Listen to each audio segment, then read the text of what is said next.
Hi everyone, good Thursday afternoon and welcome back to GoLocal Live at the Rhode Island State House. I'm GoLocal News Editor Kate Nagel. Thanks for tuning in for this environmentally themed show.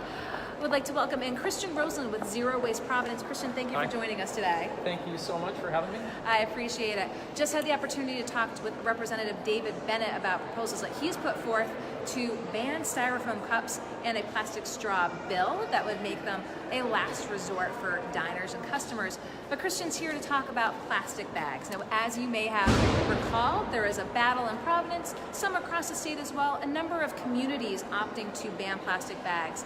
Now there's statewide legislation that you, as it stands, actually have some concerns with. Some big concerns, and you know, here's the problem is that not all bans on plastic bags are created equal.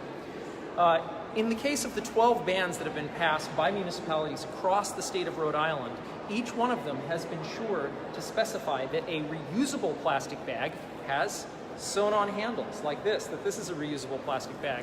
Now, why would they do this?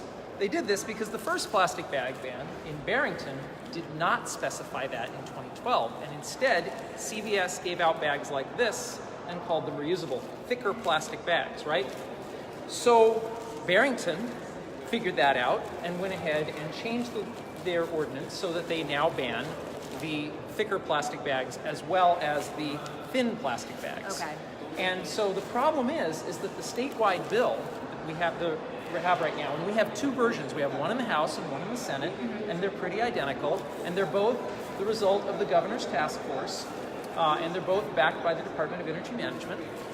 They would preempt all local laws and set one standard for the state, except there's a loophole for, you guessed it, thick plastic bags.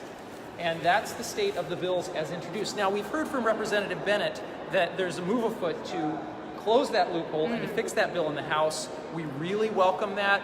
That would make it, in our minds, a fine bill, a decent bill, but we really feel like these bills must be amended. Otherwise, what they'll do is, right now, half the state has plastic bags banned, or is in the process of enacting these bans. And if the bills as introduced went forward, those bans would be invalidated, and suddenly we would have a proliferation of these thick plastic bags going into the environment, going into the waterways. And I don't know about you, but I've cleaned up the shores of Narragansett Bay. It's not pretty. It's really nasty. And maybe you've seen on YouTube, you've seen the whales beaching up, their stomachs full of plastic bags. Plastic bags are a really serious problem, and they're just totally not necessary. We don't need them. So talk with us a little bit about what has been the lessons learned in communities around the state. Obviously, we saw here in Providence a few iterations of the plastic bag ban. And obviously, lessons are always learned when legislation is passed, especially at the municipal level. What has come out of this from the town to city, hand-to-hand combat as sort of the best practices, would you say?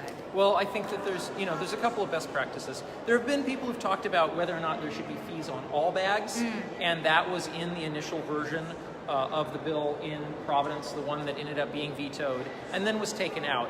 And I think that that's been a bit controversial, but I think that one thing that everybody can agree on is that a reusable bag has sewn-on handles. That's the standard right now, and we hope that the state takes that standard and builds on it and not undermines it. Because unfortunately, what's going on in Rhode Island isn't unique. Around the country, there have been many states that have set laws at the state to prevent municipalities from banning plastic bags. This is being done on behalf of the plastics industry.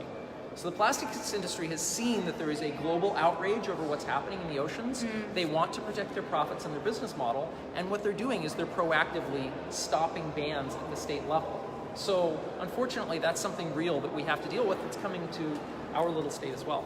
And again, wanted you to come here because when I heard, we've got concerns with legislation to ban bags statewide, you think, Zero Waste Providence, would they not be for this? But you want specific language in there, as you said, to make sure that, again, the super thick plastic is not what ends up coming out of it. Right, because unfortunately, like we said, we've seen this. This is a lesson we've all learned.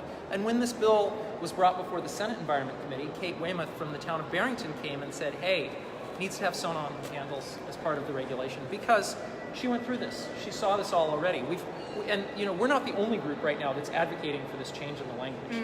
There are people around the state who have, other organizations who were even part of the task force process who said, hey, what came out of this process is not acceptable. This has to be fixed.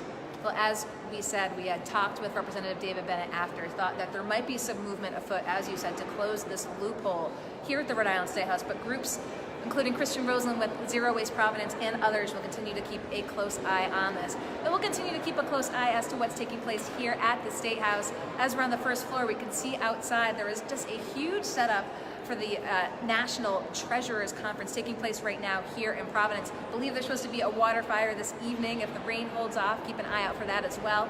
And we'll be back with more Go Local Live in studio tomorrow at noontime to kick off your hopefully long weekend.